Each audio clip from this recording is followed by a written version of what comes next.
إن الله وملائكته يصلون على النبي يا أيها الذين آمنوا صلوا عليه وسلموا تسليما اللهم صل على محمد وآل محمد. بسم الله الرحمن الرحيم. الحمد لله الذي لا يبلغ مدحته القائلون ولا يحصي نعماءه العادون ولا يؤدي حقه المجتهدون، الذي ليس لصفته حد محدود ولا نعت موجود ولا وقت معدود ولا أجل ممدود، فطر الخلائق بقدرته ونشر الرياح برحمته وودد بالصخور ميدان أرضه، والصلاة والسلام على مبلغ الرسالات الإلهية العبد المرتضى والنبي المجتبى والرسول المصطفى سيدنا ونبينا ومولانا بالقاسم محمد. اللهم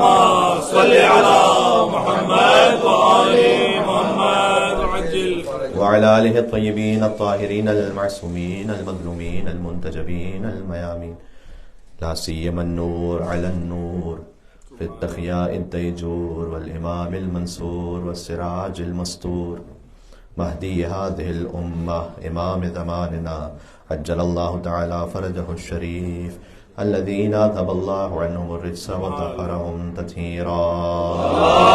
اللهم صل على محمد وآل محمد. رحمة الله على محبيهم واللعنة الدائمة على أعدائهم أجمعين. مجلس کی قبولیت کے لیے امام زمان اسلام کی دعا. بسم اللہ الرحمن الرحیم. اللهم كن لوليك الحجة ابن الحسن صلواتك عليه وعلى آبائه في هذه الساعة وفي كل ساعة وليا وحافظا وقائدا وناصرا ودليلا وعينا حتى تسكنه أرضك طوعا وتمتعه فيها طويلا. اللهم صل على محمد وآل محمد وعجل فرجه. أما بعد فقد قال الله الحكيم في كتابه المجيد. بسم الله الرحمن الرحيم. وَلَسَوْفَ يُعْطِيكَ رَبُّكَ فَتَرْضَاهُ. نعرہ صلوات. اللهم صل على محمد وآل محمد. ایام فاطمیہ یوں تو بیوی کی شہادت کی دوسری روایت سے اختتام تک پہنچ جاتے ہیں، لیکن مجلس حضرت زہرا سلام اللہ علیہا کسی بھی لمحے، کسی بھی موقع، کسی بھی مقام پر برپا کی جا سکتی ہے. چونکہ ہم ایام فاطمیہ کا گزار کر اس مجلس میں موجود ہیں، تو ان ایام فاطمیہ کا اثر کیا ہونا چاہیے اس پر تھوڑی سی بات کرنا چاہتا ہوں. اس کا جو بنیادی ترین اثر ہے وہ اپنی زبانی نہیں بلکہ مرجع بزرگ آیت اللہ وحید خراسانی کی زبان سے اور ان سے جو بات منقول ہوئی ہے آپ تک پہنچانا چاہتا ہوں. ایک زمانہ تھا، یہ سوال بڑا کامن اس وقت ہے تقریباً دنیا میں، جہاں کہیں مومنین مجالس کو سماعت فرما رہے ہیں تو وہ اپنے فیڈ بیک میں یہ بات ضرور کہتے ہیں کہ مولانا صاحب کیا وجہ ہے کہ ایام فاطمیہ اب خاص انداز سے عزاداری کے طور پر منائے جاتے ہیں. ایک وقت تھا کہ مثلا ایک مجلس ہو جاتی تھی یا بہت سی روایات کا پتہ بھی نہیں ہوتا تھا اور وہ روایت گزر جاتی تھی، شہادت کا دن گزر جاتا تھا. تو کیا وہ معاملہ صحیح تھا یا یہ معاملہ صحیح ہے؟ اور اگر وہ صحیح تھا تو پھر آج اتنی مجلسیں کیوں ہو رہی ہیں، اور اگر آج اتنی مجلسیں ہو رہی ہیں تو اس وقت کیوں نہیں ہو رہی تھی؟ تو دیکھیے، تمام مجالس جہاں کہیں ذکر اہل بیت اطہار ہے، اس کی جو اساس اور بنیاد ہے وہ ہے قُلْ لَا أَسْأَلُكُمْ عَلَيْهِ أَجْرًا إِلَّا الْمَوَدَّةَ فِي الْقُرْبَى. سبحان اللہ سبحان اللہ. کیا کہتے ہیں بھائی بابا، یہ آپ اجر رسالت کی ادائیگی کر رہے ہوتے ہیں مودت اہل بیت، مودت اہل بیت کے ذریعے سے، اس لیے کہ مودت اہل بیت بہت اس میں کوئی راکٹ سائنس بھی نہیں ہے. مودت کا مطلب ہے کہ انسان جس سے بے انتہا محبت رکھے تو اس کی خوشی میں وہ خوش بھی ہوتا ہے، اس کے غم میں وہ غمگین بھی ہوتا ہے۔ سبحان اللہ، جب دنیا کے عام مادی رشتوں میں ایسا ہے تو مانوی رشتوں کی پھر کیا کیفیت ہوگی؟ کیا ایک مل کے صلوات دیجیے پہلے اہل بیت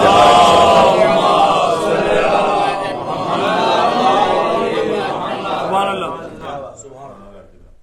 لہذا یہ آپ توقع نہ رکھیے کہ حتیٰ محرم الحرام بھی آج جس طریقے سے آپ کے ہاں نافذ ہیں اور رائج ہیں، ویسا ائمہ علیہ السلام کے زمانے سے اسی ترتیب اور طریقے سے تھا۔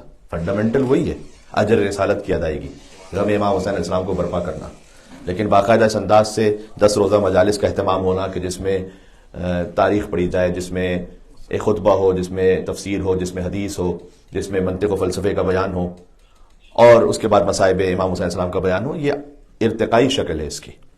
میں نے عرض کیا کہ فنڈامنٹلز تو وہی ہیں۔ ائمہ علیہ السلام کے زمانے میں تو فقط مصائب کا ذکر ہوتا تھا کہ وہ شعراء سے کہتے تھے کہ تم میرے جد کا مرثیہ پڑھو، لیکن چونکہ یہ موقع غنیمت جانا علماء نے، خطباء نے، کہ بہترین تبلیغ کا موقع ہے، تو مصائب کے ساتھ ساتھ انہوں نے اہل بیت علیہ السلام کے فرامین بھی بیان کرنا شروع کیا، حدیث بھی بیان کرنا شروع کی، آیات بھی بیان ہونا شروع ہوئی۔ اور یقین فرمائیے کہ مومنین کے پاس جتنا علم ہے اور جتنی معرفت ہے وہ سب کا سب مجلس امام حسین علیہ السلام کا صدقہ ہے۔ حسین علیہ السلام صلوات اللہم صلی علی محمد۔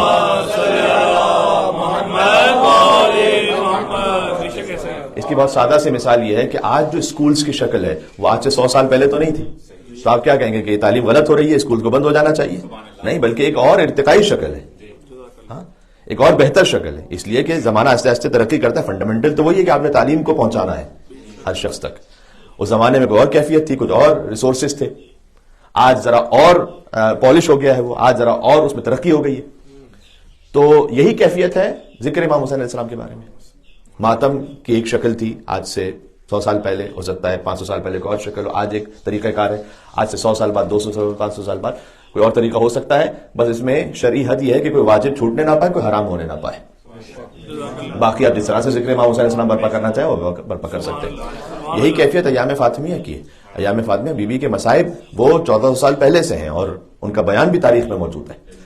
البتہ اس زمانے میں بزرگوں کے پاس شاید یا تو یہ موقع نہیں ہوگا تقیہ کی وجہ سے، یا اتنے ریسورسز نہیں ہوں گے کہ بات اس طرح سے پہنچائی جا سکے، وہ حالات نہیں ہوں گے ایسے کہ اس انداز سے ذکر ہو سکے۔ لیکن ایک زمانہ آتا ہے کہ جب مثال کے طور پر ایک مرجع تقلید وہ محسوس کرتے ہیں کہ نہیں، اب اس بات کو پوری دنیا میں عام ہونا چاہیے، تو وہ اپنے شاگردوں کے ساتھ 80 برس کے سن میں پا برہنہ شدید ترین دھوپ میں قم میں بی بی معصومہ قم کے حرم سے جلوس نکالتے ہیں۔ پہلی مرتبہ جو ایام فاطمیہ کا جلوس نکالا گیا، اور اس کے بعد سے یہ شدت پیدا ہوتی ہے۔ تو بی بی کے مصائب وہ آج کی کتابوں میں نہیں ہے، وہ حتیٰ بخاری کے استاد کی کتاب میں بھی ہے۔ تو مصائب تو وہاں پر ہیں، لیکن ان کا بیان آج ایک خاص کیفیت میں اب ہونے لگا ہے۔ اور چونکہ بی بی کی شہادت کی 2 روایتیں معروف ہیں۔ اچھا، اگر آپ تمام اقوال کو جمع کیجئے کہ بی بی کی شہادت کے بارے میں کتنے اقوال ہیں، تو 10 ہیں۔ جی 10 اقوال ہیں، ان میں سے 2 معروف ہیں اس وقت، 13 جمادی ثانی 3 جمادی 13 جمادی الاول 3 جمادی ثانی، لیکن 10 اقوال ہیں۔ تو بہرحال یہ چونکہ 2 ان 10 میں بھی سب سے زیادہ معتبر ہیں، لہٰذا یہ 20 دن خود بخود ایک ترتیب بن گئی کہ بی بی کا ذکر ہو، اور انہیں ایام فاطمیہ کا نام دے دیا گیا۔ اچھا، اب مثلاً آیت اللہ وحید خراسانی نے اس کے لیے اتنا زیادہ کیوں اہتمام فرمایا تھا؟ جو میں نقطہ پیش کرنا چاہ رہا تھا وہ اب خاص بات ہے جس کا تعلق ہم اور آپ کے اپنے گھر سے بھی ہے، ہماری فیملیز سے۔ ایک پریزیڈنٹ گزرے تھے ایران کے، آغا خاتمی، یہ تقریباً آج سے 20 سال پہلے کی بات ہے، احمدی نژاد صاحب سے پہلے کی، کہ خاتمی صاحب پریزیڈنٹ گزرے تھے۔ ایران میں ایک نارمل طریقہ کار یہ ہے کہ جو بھی پریزیڈنٹ ہوتے ہیں وہ اپنے 4 سال کے ٹینیور میں کم از کم ایک مرتبہ قم کے ایک تفصیلی دورے پر آتے ہیں۔ ویسے تو ہوتا ہے کئی مرتبہ قم آئے، لیکن ایک مرتبہ ایک ایکسٹینسو اپنا ٹور کرتے ہیں جس میں وہ علماء سے ملاقات کرتے ہیں، خاص طور پر جو قم کے بڑے مراجع ہیں ان سے ملاقات کرتے ہیں۔ تو آیت اللہ وحید خراسانی اس وقت قم میں سب سے بڑے مرجع تقلید کے طور پر معروف ہیں، اور وہ اس زمانے میں بھی تھے، آج سے 20 سال پہلے بھی، جیسے کہ آیت اللہ سیستانی بھی 20 سال پہلے ہی سے ان کی مرجعیت بلکہ 30 سال سے جاری ہے۔ لیکن یہ بات بھی کوئی ڈھکی چھپی نہیں ہے کہ مثلا آیت اللہ وحید خراسانی اتنے زیادہ پرو ریجیم نہیں ہے، وہ تو بہت سارے ان کے سٹیٹمنٹس، بہت سارے ان کے بیانات، بہت سارے ان کے دروس، اس میں وہ اپنے تحفظات کا اظہار کرتے رہتے ہیں بہت ساری پالیسیز کے بارے میں۔ تو یوزولی جب ایران کے کوئی بھی پریزیڈنٹ تشریف لاتے ہیں قم میں تو وہ مختلف مراجع سے ملاقات کرتے ہیں. آیت اللہ وحید خراسانی نے آج تک کسی بھی پریزیڈنٹ سے ملاقات نہیں کی. ان کا ایک طریقہ، ایک سیاسی سٹینڈ ہے ان کا کہ وہ کسی بھی سیاسی شخصیت سے بعنوان یہ کہ وہ ایک عہدے کے طور پر آ رہا ہے وہ نہیں ملتے. تو ان کے آپ کو کہیں تصویر بھی نظر نہیں آئے گی کسی بھی پریزیڈنٹ کے ساتھ.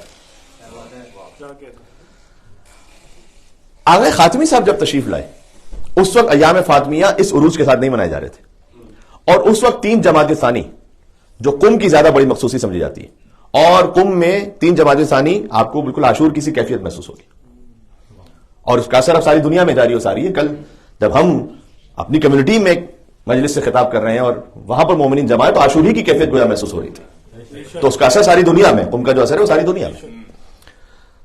تو جب وہ آغا خاتمی صاحب تشریف لائے تو انہوں نے درخواست تو بہرحال کی جیسے اور مراجع سے کی، تو آیت اللہ وحید خراسانی کے دفتر میں بھی درخواست بھجوائی گئی کہ ہم آپ سے ملنا چاہتے ہیں. تو اس وقت انہوں نے ایک مصلحت جانی اور انہوں نے یہ کہا کہ آپ جانتے ہیں کہ ہمارا طریقہ یہ ہے کہ ہم کسی بھی پریزیڈنٹ سے نہیں ملتے، لیکن آپ سے ہم ملاقات کر لیں گے ایک کنڈیشن پر، اور وہ کنڈیشن یہ کہ جیسے 10 محرم الحرام عاشور کے دن عام تعطیل ہے یعنی ہالیڈے ایران میں، ویسے 3 جماعت ثانی بی بی فاطمہ زہرا کی شہادت پر آپ عام تعطیل کا اعلان کیجئے ایران میں. میں ایام فاطمیہ کے جدید طریقہ کار کا اور طرز کا آغاز کہاں سے ہوا یہ بتلا رہا ہوں آپ کی خدمت میں کہ آپ 3 جماعت ثانی کو جیسے عاشور کے دن تعطیل ہوتی ہے ویسے تعطیل اناؤنس کر دیں کہ پورے ایران میں تعطیل رہے گی اور جلوس عزا ہوں گے اور عزاداری برپا ہوگی عاشور کی طرح، تب ہم آپ سے ملاقات کر لیں گے. آغا خاتمی صاحب نے ایز اے پریزیڈنٹ اس ریکویسٹ کو یا اس کنڈیشن کو ایکسپٹ کیا اور انہوں نے اناؤنس کیا کہ اب سے 3 جماعت ثانی عام تعطیل ہوگی، عاشور کی طرح جلوس عزائے سیدہ کا اہتمام ہوگا. اس کے بعد آیت اللہ وحید خراسانی نے ان سے ملاقات کی. شاید ہماری معلومات کے مطابق وہ واحد پریزیڈنٹ ہے کہ جن سے آیت اللہ وحید خراسانی نے ملاقات کی ہے بی بی فاطمہ زہرا کے ذکر کے صدقے میں.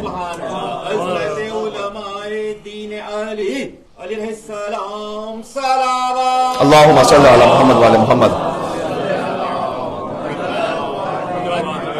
اب میں ایک خاص بات کہنا چاہتا ہوں. بعد میں ان کے قریبی رفقا کہہ لیجئے، شاگرد کہہ لیجئے آیت اللہ وحید خراسانی کے، انہوں نے پوچھا ان سے کہ آپ کا ایک طریقہ کار ہے، آپ نے کبھی بھی اس طرح سے کسی بھی سیاسی عہدہ رکھنے والے کسی شخص سے ملاقات نہیں کی ہے، تو آپ نے پریزیڈنٹ سے ملاقات کی اور وہ بھی اس کنڈیشن کے ساتھ، تو وجہ کیا ہے؟ یہ خاص آپ نے کیوں کام کروایا ہے کہ 3 جماعت ثانی تعطیل ہو اور جلوس عزا ہو؟ اب انہوں نے ایک لفظ استعمال کیا، وہ لفظ شاید ہو سکتا ہے کہ بر صغیر کے افراد، وہ بھی خیر آج کل کے زمانے میں تو سمجھ ہی جائیں گے زیادہ، لیکن آپ تو بہت اچھی طرح سمجھیں گے. انشورنس ہونا، وہ انشورنس پریشان بھی ہوں گے کچھ معاملات میں آپ. بہرحال انشورنس کیوں کرواتا ہے انسان؟ اس لیے کہ اگر خدا نخواستہ میرے ایسٹ پر کوئی آفت آ جائے تو وہ ایسٹ محفوظ رہے، بیک اپ ہو. انشورنس کا مطلب ہے کہ آپ کے پاس ایک بیک اپ ایسا موجود ہے کہ چاہے آپ کی غلطی سے یا کسی اور کی غلطی سے کوئی ایسا حادثہ پیش آ چکا ہے تو آپ کا ایسٹ محفوظ ہے اور اسے خطرہ نہیں ہے، تو آپ اپنی سیکیورٹی کے لیے انشورنس کرواتے ہیں. آیت اللہ وحید خراسانی نے کہا کہ میں نے 3 جماعت ثانی بی بی کی شہادت کے دن عاشور کی طرح عام تعطیل کا اناؤنسمنٹ کروا کے مملکت ایران میں قیامت تک کے لیے شیعت کا انشورنس کر دیا ہے.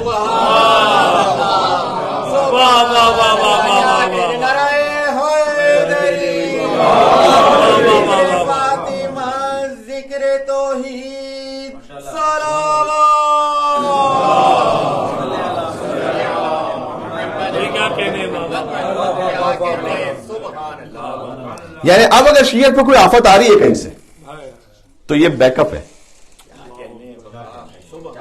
اب یہ وہ طاقت ہے کہ جو سیکیور کرے گی آپ کے ایسٹ کو، یعنی ایمان کو. سب سے بڑا جو انسان کا ایسٹ ہے وہ ایمان ہے. امام حسین کا ذکر وہ اسلام کا انشورنس ہے، بی بی فاطمہ کا ذکر شیعت کا انشورنس ہے.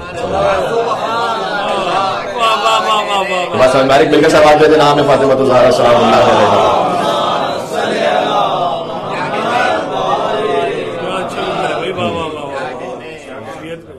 مجھ سے پاکستان سے کل ایک صاحب نے یہ سجیشن بھی دیا کہ مولانا صاحب آپ میڈیا پر مختلف مواقع پر آتے رہتے ہیں، تو مثلا آپ مولا علی علیہ السلام کی شہادت کے ایام میں میڈیا پر ہوتے ہیں اور مولا علی کا ذکر ہوتا ہے، امام حسین السلام کی شہادت کے ایام میں میڈیا پر ہوتے ہیں تو ذکر ہوتا ہے، تو کیوں نہ کوئی راستہ بنائے کہ بی بی فاطمہ سلام علیہ کی شہادت پر میڈیا پر ذکر ہو.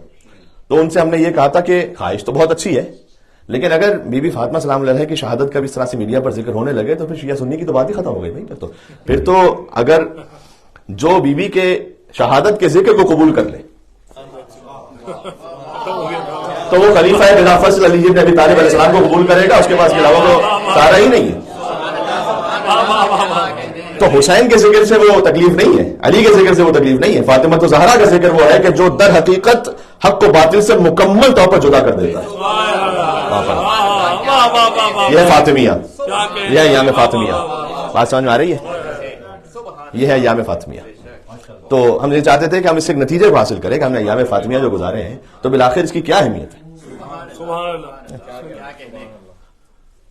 جس آیت کریمہ کی میں نے تلاوت کی ہے، چند کلمات کہنا چاہوں گا، گفتگو طولانی نہیں ہے.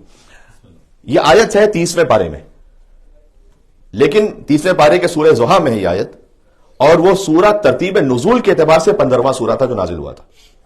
معذرت میں اصلاح کروں، ترتیب نزول کے اعتبار سے 11واں سورہ تھا جو نازل ہوا تھا. وَلَسَوْفَ يُعْطِيكَ رَبُّكَ فَتَرْضَىٰ وَالضُّحَىٰ وَاللَّيْلِ إِذَا سَجَىٰ مَا وَدَّعَكَ رَبُّكَ وَمَا قَلَىٰ وَلَلْآخِرَةُ خَيْرٌ لَكَ مِنَ الْأُولَىٰ. کہ روشن دن کی قسم، وَالضُّحَىٰ وَاللَّيْلِ إِذَا سَجَىٰ، رات کی قسم جب اس کی تاریکی آرام بخش ہو جائے. مَا وَدَّعَكَ رَبُّكَ وَمَا قَلَىٰ، نہ اس نے کبھی آپ کو چھوڑا ہے نہ کبھی آپ سے وہ ناراض ہوا ہے. وَلَسَوْفَ يُعْطِيكَ رَبُّكَ فَتَرْضَىٰ، بلکہ آپ کو وہ اتنا عطا کرے گا کہ آپ راضی ہو جائیں گے.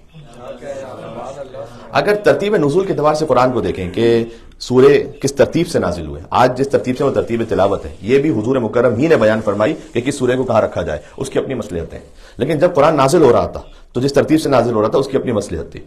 سورہ علق پہلا سورہ ہے، اقرا بسم ربک الذی خلق، خلق الانسان من علق، اقرا وربک الاکرم الذی علم بالقلم، علم الانسان ما لم يعلم. تو اگر ترتیب نزول کے اعتبار سے دیکھیں تو پہلا سورہ ہے سورہ علق، دوسرا ہے سورہ قلم، تیسرا ہے سورہ مزمل، چوتھا ہے سورہ مدثر، پانچواں ہے سورہ حمد، چھٹا ہے سورہ مسد، ساتواں ہے سورہ مسد یعنی تبت یدا بالہبی متب ما اغنی عنہ مالہ وما کسب، ساتواں ہے سورہ تکویر، اذا الشمس كورت واذا النجوم انكدرت واذا الجبال سيرت واذا العشار عطلت واذا الوحوش حشرت واذا البحار سجرت علمت نفس ما قدمت واخرت. یہ اس سورہ میں آخر میں بیان کیا گیا کہ اس دن جب قیامت کا دن ہوگا جب سورج لپیٹ دیا جائے گا. عجب تعبیر ہے. اذا الشمس كورت، آپ ایک صفحے کو لپیٹ دیتے ہیں جس آسانی سے، اللہ تعالیٰ سورج کو لپیٹ دے گا. اذا الشمس كورت، ختم. اذا الشمس كورت، جب شمس لپیٹ دیا جائے گا. وَإِذَا النُّجُومُ انْكَدَرَتْ، اور ستاروں کو تاریک کر دیا جائے گا، وہ ٹھنڈے ہو جائیں گے. وَإِذَا النُّجُومُ انْكَدَرَتْ وَإِذَا الْجِبَالُ سُيِّرَتْ، اور پہاڑ روئی کی طرح ہواؤں میں اڑ رہے ہوں گے. ابھی دیکھیں کوئی افسانہ گیری نہیں ہو رہی یہاں پر. وَإِذَا الْجِبَالُ سُيِّرَتْ، اس میں انسان کی کیا حیثیت اور کیا اوقات بچ جائے گی. وَإِذَا الْجِبَالُ سُيِّرَتْ وَإِذَا الْعِشَارُ عُطِّلَتْ، جب اونٹنیاں اپنے حمل کو چھوڑ دیں گی. وَإِذَا الْوُحُوشُ حُشِرَتْ، اور جب وحوش کہتے ہیں وحشی جانوروں کو، تو وحشی جانور اپنے شکار کے ساتھ ایک ہی جگہ کھڑے ہوں گے، کوئی کسی کا شکار نہیں کر رہا ہوگا. اس دن کسی کو کسی کی پرواہ نہیں ہوگی، ہر ایک کو اپنی پرواہ ہوگی فقط. وَإِذَا الْوُحُوشُ حُشِرَتْ وَإِذَا الْبِحَارُ سُجِّرَتْ، جب دریاؤں میں آگ لگی ہوگی. یہ بھی غضب تعبیر ہے. وَإِذَا الْبِحَارُ سُجِّرَتْ، کہیں آگ لگ جائے تو آپ کے پاس بجھانے کا طریقہ پانی ہے، تو پانی میں آگ لگی ہو تو کیا کر لیں گے. جب سمندروں میں آگ لگی ہوگی. وَإِذَا الْبِحَارُ سُجِّرَتْ وَإِذَا الْقُبُورُ بُعْثِرَتْ، اس میں اللہ نے کہا ایسے موقع پر لوگ قبروں سے اٹھ رہے ہوں گے مختلف جگہوں سے. عَلِمَتْ نَفْسٌ مَا قَدَّمَتْ وَأَخَّرَتْ، اس وقت ہر نفس کو یہ معلوم ہوگا کہ اس نے کیا چھوڑا تھا دنیا میں، کیا آگے بھجوایا تھا. وَإِذَا الْمَوْءُودَةُ سُئِلَتْ، اور اس وقت وہ بیٹی جسے زندہ دفن کیا گیا تھا وہ سوال کرے گی بأي ذنب قتلت، کہ مجھے کس جرم میں مارا گیا تھا. تو ایک عجب کیفیت ہے جو اللہ سبحانہ وتعالیٰ نے سورہ تکویر میں بیان فرمائی ہے. یہ سورہ تکویر نزول ترتیب نزول کے اعتبار سے 7واں سورہ ہے، یعنی بالکل اب قرآن نازل ہو رہا تھا اور کفار مکہ کو یہ حضور نے تلاوت کر کے بتلایا کہ دیکھو قیامت میں ہونے والا ہے. بہرحال زیادہ طول نہیں، ورنہ اس میں بہت گنجائش ہے کہ بات ہو سکے. تو پہلا سورہ علق ہے، پھر سورہ قلم، سورہ مزمل، سورہ مدثر، سورہ حمد، چھٹا ہے سورہ مسد، ساتواں ہے سورہ تکویر، آٹھواں ہے سورہ اعلیٰ جس سے آپ واقف ہیں. 9واں ہے سورہ لیل ترتیب نزول میں، 10واں ہے سورہ فجر والفجر واللیال عشر والشفع والوتر واللیل اذا یسر، 11واں ہے سورہ ضحیٰ جن کی آیتوں کو میں نے پڑھا، 11واں ہے سورہ ضحیٰ، 12واں 13واں اور 14واں سورہ عصر، سورہ عادیات، اور اس سے پہلے سورہ انشراح الم نشرح لک صدرک، 15واں سورہ کوثر، پھر ہے تکاثر، پھر ہے ماعون، پھر ہے فلق، پھر ہے ناس، پھر ہے اخلاص، یہ ترتیب آگے، یہ ہے ترتیب نزول۔ سورہ ضحیٰ 11واں سورہ، وہاں اللہ نے کہا وَلَسَوْفَ يُعْتِيكَ، یعطیک ہے فیوچر ٹینس، ہم آپ کو ان قریب، سوف یعطیک، اگر یعطیک ہوتا تو یعنی کبھی بھی دیں گے بعد میں، سوف یعطیک نیئر فیوچر میں دیں گے، وَلَسَوْفَ يُعْتِيكَ رَبُّكَ فَتَرْضَىٰ، کچھ ایسا عطا کریں گے کہ آپ راضی ہوں گے۔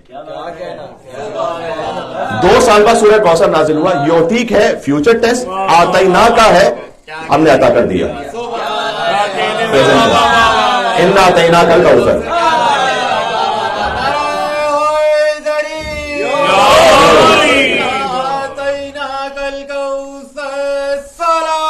اللہم صلی علی محمد وعلی محمد۔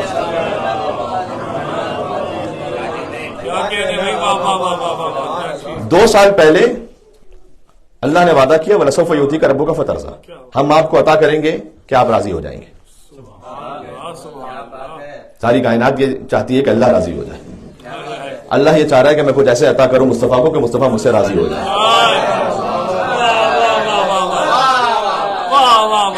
تب یہ بدبخت کہہ رہے ہیں کہ رسول ہم جیسے تھے،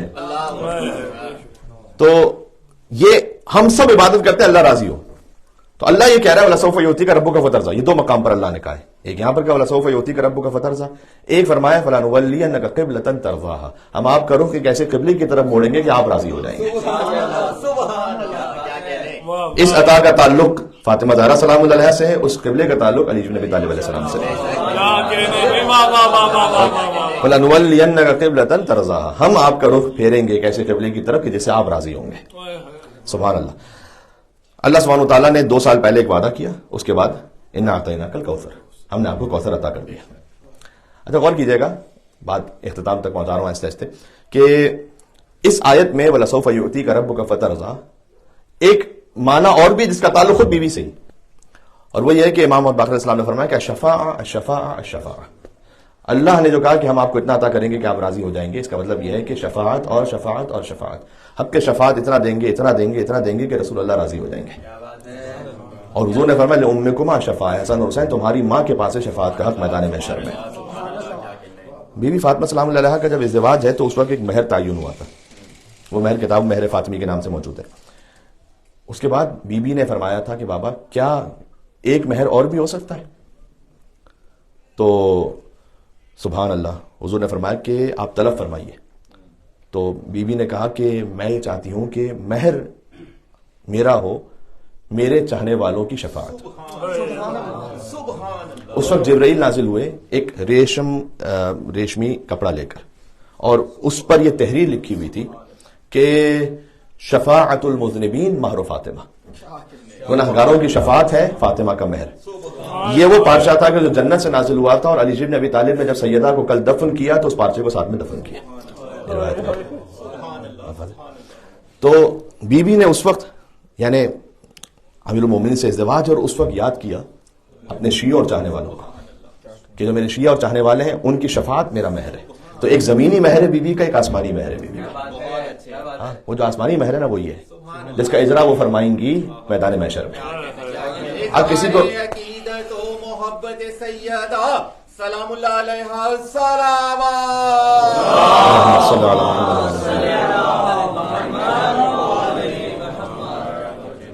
اب کسی کو شک نہیں ہونا چاہیے کہ قیامت میں شفاعت ہوگی یا نہیں ہوگی، اس لیے کہ شفاعت ہے مہر فاطمہ میں، اور اس مہر کا وعدہ اللہ سبحانہ و تعالیٰ نے کیا ہے، اور عند طلب مہر دینا واجب ہے۔ تو سیدہ سلام اللہ علیہا کے حوالے سے جو بے انتہا روایات ہیں وہ در حقیقت مہر فاطمی ہے، کہ بی بی نے خود طلب فرمایا تھا کہ میرا مہر یہ ہوگا کہ میرے محبین کی اور چاہنے والوں کی شفاعت ہوگی۔ ان اللہ یرضا لرضا فاطمہ، سیدہ کی رضا سے خدا راضی ہوتا ہے۔ تو اب بی بی، اگر میں ایک دو روایتیں سنا دوں آپ کو کہ بی بی کس بات سے راضی تھی کہ وہ ہم کر لیں تو خدا راضی ہے. سیدہ کے غضب سے خدا غضبناک ہوتا ہے. بی بی غضبناک تھی علی کے حق کے غصب پر. بی بی غضبناک تھی، غدیر کے انکار پر بی بی غضبناک تھی. راضی کس بات پر تھی؟ مثلا ایک روایت یہ ہے کہ ایک خاتون آئی بی بی کے پاس اور اس نے یہ کہا کہ میری ایک دینی معاملے میں بحث ایک معاندہ سے، یعنی جو آپ کی مخالف ہے، تو آپ مجھے کچھ تعلیم فرمائیے کہ میں اس سے جا کے بحث کر سکوں. تو بی بی نے اسے کچھ عطا فرمایا. اچھا، یہ بحث کرنا بھی ہر ایک کا کام نہیں ہے. چھٹے امام بعض لوگوں کو منع فرماتے تھے اپنے اصحاب میں سے کہ تم عالم ہو لیکن تم کسی بھی عدو کے ساتھ بحث نہ کرو. تو بعض لوگ شکوا کرتے تھے کہ حشام ابن حکم سے تو آپ کہتے ہیں کہ جا کر بحث کرو اور مناظرہ کرو، اور ہم سے آپ منع فرماتے ہیں. تو امام نے کہا کہ چونکہ وہ جانتا ہے کہ بحث کو اونچا کیسے لے کے جانا ہے اور پھر نیچے کیسے لے کر آنا ہے. امام کے الفاظ ہیں.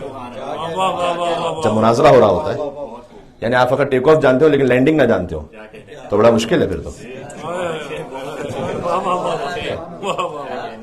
غصے یا جوش یا جذبات میں آ کے کوئی بات کہہ دی لیکن اب اسے اختتام تک اسے کلوز کیسے کرنا ہے. تو امام علیہ السلام نے کہا کہ حشام یہ جانتا ہے، اس لیے ہم نے اسے کہا مناظرہ کرو. تو بہرحال یہ بھی ایک خاص اسپیشلائزیشن ہے اس میں. تو بہرحال اس وقت خیر بیوی نے اس خاتون کو کچھ تعلیم فرمایا اور وہ گئیں اور اس کے بعد اسے فتح ہو گئی. اور جب وہ خوش ہو کر بیوی کے پاس آئی کہ بیوی میں نے اس دینی بحث میں اس معاندہ کو، معاندہ کا اصل ترجمہ ہے کہ جو دشمن مثلا، یہ عناد سے اصل معاندہ یعنی کوئی ایک دشمن تھی اسے شکست دے دی میں. تو بیوی نے فرمایا کہ اس وقت جتنا تم خوش ہو اس سے زیادہ آسمان کے ملائکہ خوش اور راضی ہیں، کیونکہ تمہاری بحث سے حق کو فتح نصیب ہوئی ہے. اس وقت اللہ سبحانہ وتعالیٰ نے وحی کی کہ اے سیدہ چونکہ آپ نے انہیں عطا فرمایا تھا تو ہم نے لکھا ہے ہزار، اس کا مطلب ہوتا ہے 1 ملین، 10 لاکھ حسنات آپ کو عطا فرمائے. سیدہ سلام اللہ علیہ اس بات پر راضی ہیں، ایک بات یہ کہ آپ دین حق کو صحیح طریقے سے بیان فرمائیں. اس پر سیدہ سلام اللہ علیہ راضی تھی اور انہوں نے فرمایا کہ جتنا تم خوش ہو اس وقت اس سے زیادہ ملائکہ خوش ہیں. دوسرا، بی بی راضی تھی ایک بات سے. ایک خاتون اور آئی، چونکہ بی بی کے بارے میں روایت ہے لہٰذا خواتین ہی آتی تھی بی بی سے بات کرنے کے لیے. اگر کوئی مردوں کو سوال ہوتا تھا تو اپنے گھر کی مستورات کو بھیجتے تھے. تو ایک شخص کو سوال تھا نماز کے بارے میں، تو اس نے اپنے گھر میں خاتون کو بھیجا کہ بیوی سے پوچھ کے آنا. تو اس خاتون نے سوال کیا بیوی سے. روایت میں ہے کہ وثنت، ایک سوال کیا تو اس کے بعد دوسرا بھی ذہن میں آیا تو دوسرا سوال کیا، اور اس کے بعد وثلث، تیسرا سوال کیا، یہاں تک کہ وعشرت، 10 سوال کیا. وخجلت، اور پھر شرمندہ ہونے لگی کہ میں نے ایک کے بعد ایک کے بعد ایک کے بعد 10 سوال کر لیے بیوی سے. اور بیوی اطمینان سے جواب دیتی رہی. یہاں لفظ ہے روایت میں کہ بیوی نے اسے کہا کہ تم جو پوچھنا چاہتی ہو پوچھو. یہ وہی سلونی قبل ان تفقدونی کی ایک اور منزل ہے. علی ممبر پر سلونی کہتے تھے، فاطمہ زہرا اپنے گھر سے سلونی کہتے تھے.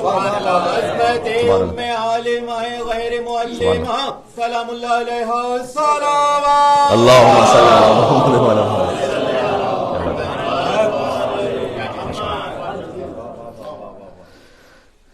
اس نے خجالت کا اظہار کیا اور کہا کہ میں معافی چاہتی ہوں کہ میں نے ایک سوال پوچھنے آئی تھی اور 10 سوال پوچھ لی. بیوی نے کہا کہ دیکھو اگر کوئی یہاں پر سامان کوئی باہر رکھا ہوا ہو، ایک خاتون کی سطح پر مدینہ میں رہنے والی، اس کے لیے اس اعتبار سے مثال دی، اور اس سے یہ کہا جائے کہ تم اسے جا کر مکان کی چھت پر پہنچا دو کہ جس سے 1 لاکھ دینار اس کی اجرت دی جائے گی. 1 دینار سے تقریباً کہا جا سکتا ہے کہ 10 بکریاں آ جاتی تھی اس زمانے میں. تو 1 لاکھ دینار اس کی اجرت دی جائے گی. تو کیا تمہیں بوجھ محسوس ہوگا؟ ویسے کہا نہیں بیوی، کوئی بوجھ نہیں محسوس ہوگا، تو خوشی خوشی یہ کام کر لیں گے. تو بس بیوی نے فرمایا کہ تم نے مجھ سے 10 سوال پوچھے ہیں، اللہ سبحانہ و تعالیٰ نے ہر وہ شے جو زمین سے اوپر ہے اور آسمان سے نیچے ہے، ہر مادی شے سے بڑھ کر فاطمہ زہرا کو اجر عطا فرمایا. بیوی راضی ہے اس بات، دین کا بیان، فاطمہ کے رضا میں خدا کی رضا. آسان آ رہی ہے. جناب سیدہ مرضیہ سلام اللہ علیہ السلام. اللہم صلی علی محمد وعلی محمد.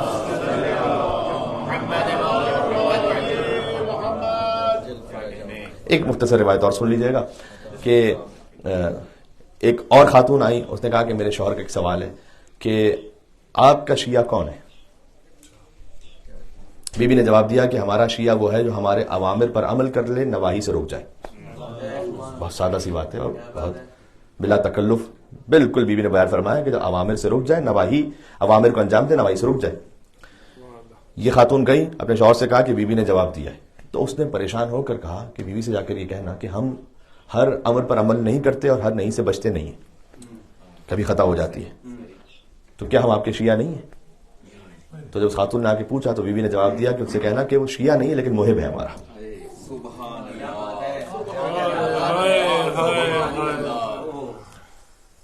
تو بس فرق یہ ہے کہ شیعہ پر جنت واجب ہے، جہنم حرام ہے. محب پر جو آتش جہنم ہے اگر وہ ولایت پر ہے تو وہ حرام ہے، لیکن ہو سکتا ہے باقی عذاب سے اسے گزرنا پڑے، جنت اس پر بھی واجب ہے، یہ طے ہے. تو کیا خاتون نے کہا کہ میرے شوہر نے پوچھا ہے کہ ہم آپ کے شیعہ نہیں ہیں، تو آپ نے فرمایا کہ محب ہیں، تو پھر ہمارا کیا مقام ہے، ہمارا اختتام کیا ہوگا؟ تو بیوی نے اسے یہ فرمایا کہ تم محب ہو اور اگر تم سے جو خطا ہوتی ہے تو اللہ سبحانہ و تعالیٰ کبھی مرض کے ذریعے، کبھی غربت کے ذریعے، کبھی کسی اور بلا کے ذریعے سے تمہارے گناہوں کو دھو دیتا ہے. سبحان اللہ. اظہار محبت سیدہ سلام اللہ علیہ السلام. اللہم صلی علی محمد وعلی محمد. کیا کہنے بھائی، واہ واہ واہ.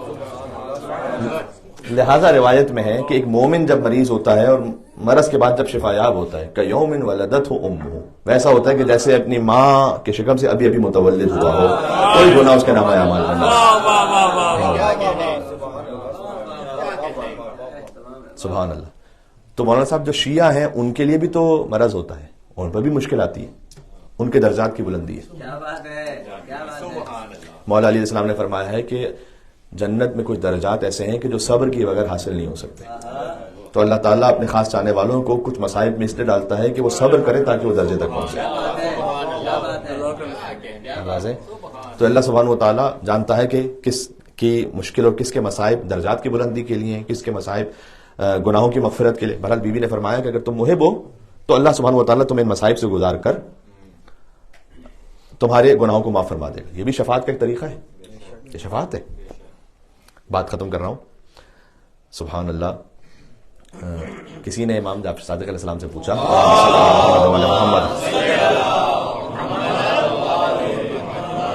کہ مولا آپ کا چاہنے والا کوئی گناہ گار ہو تو اس کا کیا ہوگا؟ امام نے فرمایا کہ اللہ تعالیٰ اسے ایک برا دوست دے گا جس پر وہ صبر کرے گا، اللہ اس کے گناہوں کو معاف کرے گا. اب آس پاس دیکھنے کی ضرورت نہیں ہے، اپنے آپ میں چیک کر لیں. فوراً انسان سوچنے لگتے میرا کون سا وہ دوست ہے، یہ نہیں سوچتے کہ میں کس کیسا دوست ہوں. تو اللہ تعالیٰ اسے ایک برا دوست دے گا جس پر وہ صبر کرے گا، اللہ اس کے گناہوں کو معاف کرے گا. کہ مولا اگر برا دوست اس کو نہ ملا ہو، سارے اچھے دوست ہوں، سبحان اللہ کیا نصیب ہے. تو امام نے فرمایا اللہ تعالیٰ اسے ایک برا پڑوسی دے گا.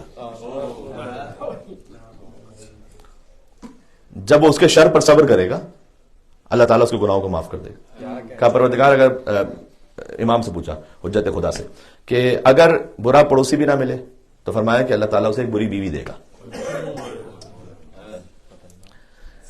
اور اب تو صبر آ جانا چاہیے، گناہوں کی معافی ہو رہی ہے. تو برا شریک حیات بھی ہو سکتا ہے، برا شوہر بھی کسی کو ملے، ہو سکتا ہے کہ اس خاتون کے گناہوں کی مغفرت کے لیے برا شوہر اللہ دے دے. امام نے فرمایا اللہ برا شریک حیات دے گا. فرمایا کہ اگر کسی کو اے مولا نہ دوست برا ملے، نہ پڑوسی برا ملے، نہ شریک حیات برا ملے، سب اچھے ملے، تو پھر کیا ہوگا؟ امام نے کہا اللہ اسے کوئی بیماری دے گا جس پر وہ صبر کرے گا، اس کے گناہ معاف ہو جائیں گے. کہ اگر بیماری نہ ہو تو کہا فقر دے گا اللہ. کہ اگر فقر بھی نہ ہو تو یا اللہ. اب تک دیکھیں ایک منزل نہیں آئی، اب آ رہی ہے وہ منزل. کہا اگر اب وہ چاہتا تھا نا کہ کسی طریقے سے کچھ ہو جائے، تو کہا کہ اگر فخر بھی نہ ہو، کہ بیماری دے گا، بیماری بھی نہ ہو. امام نے فرمایا پھر اللہ اسے توبہ کی توفیق دے دے گا. توبہ تو اب تک آئی نہیں تھی نا، ابھی پہلی دفعہ توبہ کا ذکر کیا امام نے. اللہ تعالیٰ اسے توبہ کی توفیق دے دے گا. تو فرمایا کہ اگر توبہ کی توفیق بھی نہ مل سکے تو امام نے اس سے کہا پھر وائے ہو تو اس پر پھر ہم شفاعت کریں گے. سبحان اللہ کیا کہنے. نعرہ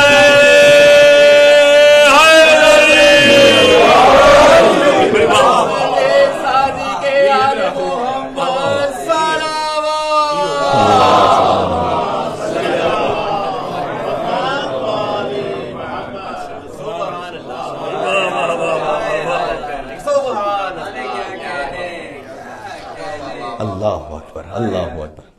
لہذا نہ اپنی امید کو حد کے دائرے سے آگے بڑھائیے کہ گناہوں پر جری ہو جائیے، نہ مایوسی کو اتنا پھیلائیے کہ ہر مومن کو جہنم میں پھینکیے.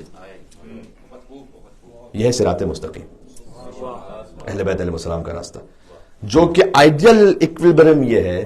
حدیث میں بیان کیا گیا کہ اگر کسی مومن کے قلب کو چیرا جائے اور اس کے دو حصے ہوں تو دو بالکل برابر کے حصے ہوں گے، ایک ہوگا خوف کا، ایک ہوگا امید کا، بالکل برابر ہوگا.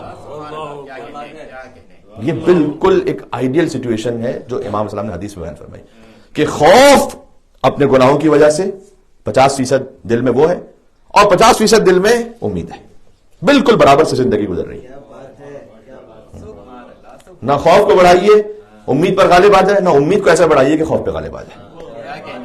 یہ بی بی فاطمہ تو زہرا رب العالمین صلوات اللہم صلی علی محمد و علی محمد.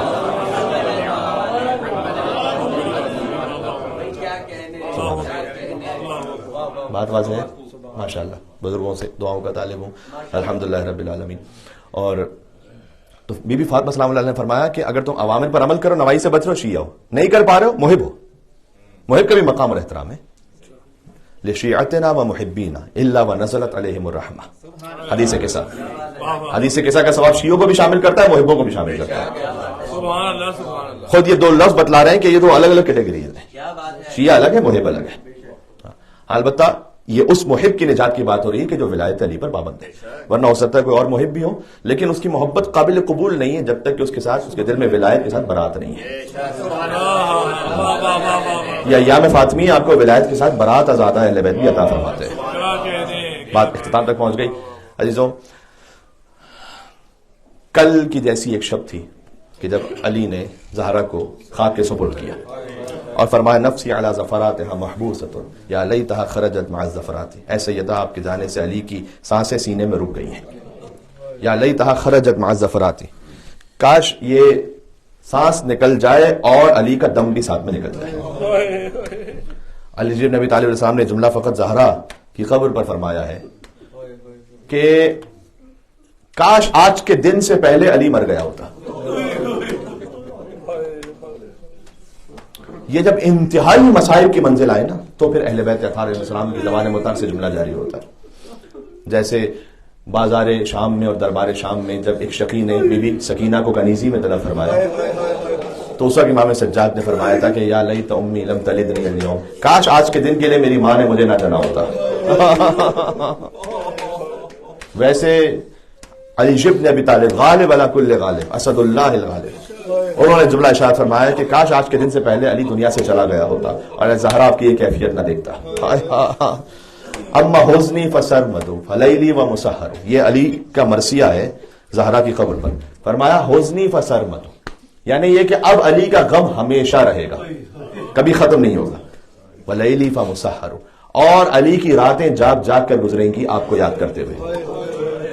علی بن ابی طالب نے قبر زہرا پر یہ فرمایا یا علی، اور پھر یہ فرمایا کہ اے زہرا، احمد مجتبی کے بعد آپ کی جدائی بھی اس بات کی دلیل ہے کہ اس دنیا میں کوئی دوست ہمیشہ کسی کے پاس باقی نہیں رہتا. بعض کتابوں میں، روایتوں میں اس طرح سے لکھا ہوا ہے کہ مولا علی علیہ السلام حتیٰ رسول اللہ کی وفات سے زیادہ گریہ فرماتے تھے شدت سے بی بی فاطمہ زہرا سلام اللہ علیہ کی شہادت پر. اور اس کی وجہ بظاہر شاید یہ تھی کہ امیر المومنین بار بار یہ کہتے تھے کہ اللہ نے مجھے 2 رکن عطا کیے تھے، ایک رکن اول ہے مصطفیٰ، رکن دوم ہے فاطمہ.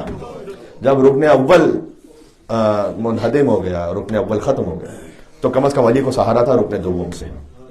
لیکن جب فاطمہ چلی گئی تو علی تنہا رہ گئے. اور لمن العزا بعدک اليوم، یہ امیر المومنین نے فرمایا تھا بی بی کی شہادت پر کہ اے فاطمہ، آپ کے جانے کے بعد علی کس سے کلام کرے گا، کس سے اپنا درد دل بیان کرے گا. تو امیر المومنین کی غربت کے ایام شروع ہو گئے عزیزوں. مصائب جہاں تک توان میں تھا میں آپ کی خدمت میں گزارش کر چکا ہوں. ایک دل میں جملہ آتا ہے وہ پیش کر کے بات ختم کروں گا کہ آپ نے مسلسل 20 دن بی بی فاطمہ کے مصائب سنے ہیں. ایک مصائب وہ ہیں کہ جو خود سیدہ کی تمنا ہے. جب علامہ مجلسی کو بی بی نے آ کر یہ فرمایا تھا کیا مجلسی تم میرے حسین کے مصائب پڑھتے ہو لیکن تم رخصت کیوں نہیں پڑھتے ہو؟ اس وقت علامہ مجلسی کو حکم دیا کہ تم رخصت حسین کا ذکر کیا کرو. رخصت حسین کے مصائب بڑے سخت ہیں اور حساس ہیں اور بی بی فاطمہ کی تمنا ہے یہ. لہٰذا مجلس فاطمیہ میں اب چونکہ فاطمیہ اپنے اختتام پر ہیں تو میں تمنا فاطمہ کا ذکر کر رہا ہوں کہ جب حسین رخصت ہو رہے تھے تو ایک وصیت پر عمل کیا ہے. دیکھیں مصائب مربوط ہے بی بی فاطمہ کی شہادت اور وصیت ہی سے. ایک وصیت پر عمل کیا ہے کہ جو ماں زہرا کی وصیت ہے. یا اللہ, وصیت یہ تھی کہ دفعتاً شہزادی کے بازوؤں کا بوسہ لیا اور بی بی زینب نے آگے بڑھ کر حسین کے خوش گلے کا بوسہ لیا. بہن زینب یہ آپ نے خوش گلے کا بوسہ کیوں لیا؟ کہا اماں کا جب آخری وقت تھا, شاید یہی کوئی ایام ہوں گے, ایک دو دن پہلے کے ایام ہوں گے, اللہ جانے کب ماں بیٹی کی گفتگو ہوئی. جب آخری وقت تھا تو اماں نے مجھے بلا کر کہا تھا کہ ایک وقت آئے گا کہ حسین کے خوش گلے پر خنجر چلے گا, میں موجود رہوں گی, میری نیابت میں میرے حسین کے خوش گلے کا بوسہ لینا. اور اس وقت حسین نے آگے بڑھ کر بازوؤں کا بوسہ لیا اور فرمایا کہ بابا نے مجھ سے یہ وصیت فرمائی تھی کہ زینب کے بازوؤں میں رسیاں باندھی جائیں گی. یا امیر المومنین, یا اللہ کتنا مظلوم ہے خانوادہ علی اور خانوادہ زہرا سلام اللہ علیہما. تو بابا نے کہا تھا کہ میری نیابت میں زینب کے بازوؤں کا بوسہ لینا. یہ امام حسین السلام کی رخصت میں ایک منزل وہ آئی ہے کہ جب امام حسین کی رخصت پر بی بی زینب نے بے انتہا اضطراب کے ساتھ گریہ فرمایا تو اس وقت امام حسین نے فرمایا کہ بہن زینب میرے نانا رسول اللہ جب رسول اللہ دنیا سے رخصت ہوئے تو آپ نے ایسے گریہ نہیں فرمایا تھا جیسے آج آپ رو رہے ہیں. حتیٰ جب ماں دنیا سے گئی اس سے بھی زیادہ شدت سے گریہ آپ فرما رہی ہیں آج. اور جب بابا علی دنیا سے رخصت ہوئے اور بھیا حسن دنیا سے رخصت ہوئے ان سے بھی زیادہ شدت سے گریہ آج ہے. اس وقت امام حسین نے فرمایا جبکہ وہ سب مجھ سے بہتر تھے, میرے نانا مجھ سے بہتر ہے, میرے بابا مجھ سے بہتر ہے, میری ماں مجھ سے بہتر ہے, میرے بھائی مجھ سے بہتر, اللہ اکبر, تو آج اس شدت کا گریہ کیوں ہے؟ تو اس وقت بی بی زینب نے ایک وجہ بیان فرمائی تھی. کہا بھیا حسین جب نانا رخصت ہوئے تھے تو اماں نے سہارا دیا تھا, اللہ اکبر. جب اماں دنیا سے چلی گئی تو بابا علی نے سنبھالا تھا, جب بابا دنیا سے رخصت ہوئے تو بھیا حسن نے تسلی دی تھی, جب بھیا حسن دنیا سے گئے تو آپ نے سنبھالا تھا. اب پنجتن کی آخری فرض آ رہی ہے, حسین کے جانے سے پنجتن کا وجود ختم ہو رہا ہے. لہذا شہزادی زینب نے بے انتہا رقت کے ساتھ گریہ فرمایا, شدت سے گریہ فرمایا. حتیٰ یہ کہ بعض کتابوں میں لکھا ہوا ہے کہ امام حسین علیہ السلام کو اس وقت اپنے گویا اعجاز ولایت سے استفادہ کرنا پڑا, دست ولایت سے بی بی کی طرف اشارہ فرمایا تاکہ ان کے دل کو قرار آئے, بی بی کا دل مضبوط ہو جائے کہ حسین جا رہے ہیں. ورنہ شہزادی زینب سلام اللہ علیہا کے لیے اس بات کو تحمل کرنا بہت مشکل تھا. یعنی جب بھی کوئی مر جا رہا ہوتا تھا, کوئی بھی شہید جاتا تھا تو تسلی ہوتی تھی کہ حسین تو ہے نا خیام میں, حسین تو ہے نا. لیکن جب حسین جا رہے تھے تو بی بی زینب کے دل کی تسلی کے لیے اور سہارے کے لیے امام علیہ السلام نے کوئی اپنے اعجاز امامت سے, اعجاز ولایت سے استفادہ فرمایا تاکہ بی بی کا دل مضبوط ہو جائے. یا اللہ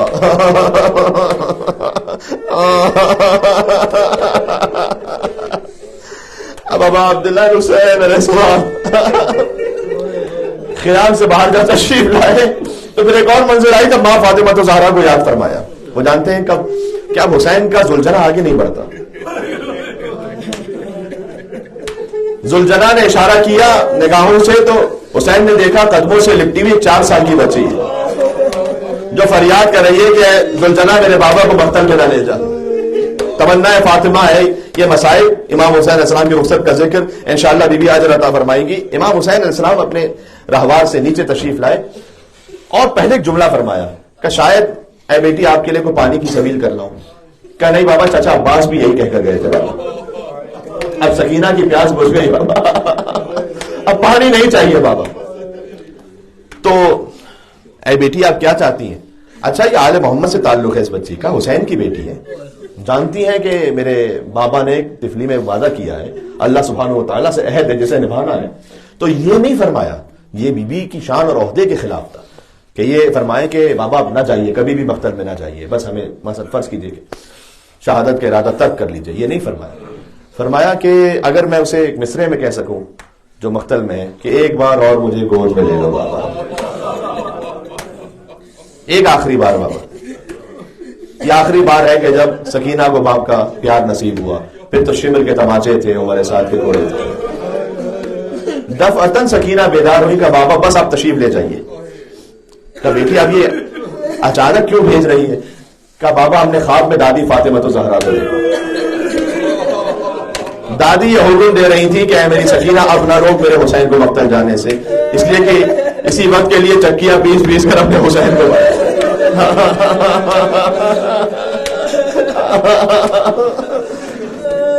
ابا عبداللہ حسین علیہ السلام شان سے مقتل میں پہنچے. رجز امام نے پڑھی، اس کے بعد حجت کو تمام کیا، ایک خطبہ بھی ارشاد فرمایا، اس کے بعد حملہ کیا. علی کا شعر ہے، کہتے تھے تم نے میرے عباس کو مار دیا، تم نے میرے اکبر کو مار دیا، اب اس کی جنگ دیکھو جو 3 دن کا پیاسا ہے، اس کی جنگ دیکھو جو 3 دن کا بھوکا ہے. مولا لڑتے لڑتے فرات کے قریب آئے تو عباس کا لاشا رکھا تھا. فرمایا عباس بوڑھے بھائی کی جنگ دیکھی عباس تم نے؟ شجاعت حیدری سے امام علیہ السلام ایسے جہاد فرما رہے تھے، 3 دن کا پیاسا شخص کہ الحفیظ اور الرحمان کی پکار تھی. یعنی امام حسین علیہ السلام نے اپنے جہاد بالسیف سے سمجھا دیا کہ دیکھو ہم مظلوم ضرور ہے، مجبور نہیں ہے. ہاں پھر اللہ سبحانہ وتعالیٰ نے گویا یہ حسین علیہ الصلوۃ والسلام سے منظور جو تھا وہ امتحان مکمل ہوا. امام حسین نے تلوار کو نیام میں رکھ لیا، بھاگی بھی فوجیں واپس پلٹ آئیں. تو اب فرقۃ بالرما فرقۃ بالسیف، کسی کے ہاتھ میں تلوار تھی، کسی کے ہاتھ میں نیزہ تھا، کسی کے ہاتھ میں بھالا تھا، جس کے پاس کچھ نہیں تھا اس نے پتھر اٹھا لے. اب عبداللہ حسین علیہ السلام زخمی ہوتے گئے زخمی ہوتے گئے، یہاں تک کہ پشت فرس سے زمین کربلا پر آئے تو اللہ جانے کہاں بی بی فاطمہ الزہرا نے قبول کیا حسین کو اپنی گود میں. عزیزوں بس شہادت حسین آج نہیں پڑھ سکتا اور نہیں پڑھ پاؤں گا، جتنا بی بی نے حکم دیا تھا وہ الحمدللہ بیان ہو گیا. آخری فقرے کو جوڑ کر بات ختم کر رہا ہوں. حسین مظلومیت کے عالم میں شہید ہو گئے. سیدہ کی شہادت کی تاریخ کل گزری ہے. حسین 10 محرم کو شہید ہوئے، 61 ہجری جانتے ہیں آپ. دونوں لاشوں پر ان کے بچے لپٹے ہوئے تھے. فاطمہ کے لاشے سے حسین لپٹے تھے، حسین کے لاشے سے سکینہ لپٹی ہوئی تھی. اچھا جب حسین کو جدا کیا علی نے تو الگ کیفیت تھی، جب سکینہ کو جدا کیا شیور نے تو الگ کیفیت.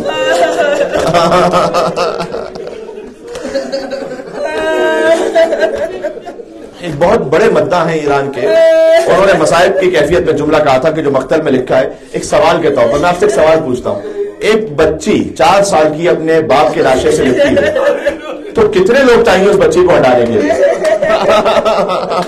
کتنے لوگ چاہیے اس بچی کو ہٹانے کے لیے جو 4 سال کی بچی باپ کے لاشے سے لپٹی ہو؟ ایک شخص چاہیے. مقتل میں ہے لقد اجتمعت عدۃ من الاعراب، جمع ہو گئے کچھ بس فطرت ذلیل افراد، ایک گروہ جمع ہوا سکینہ کو ہٹانے کے لیے. اللہ جانے کسی نے درہ مارا، کسی نے تازیانہ مارا، کسی نے بالیاں چھیڑی، کسی نے تماچا مارا، سکینہ کو پورے لشکر نے حسین کے لاشے سے جدا کیا. یہ طے کرنا مشکل ہو گیا حسین کو تیر زیادہ لگے تھے یا سکینہ کو تماچے زیادہ لگے تھے. یا حسین یا حسین یا حسین یا حسین.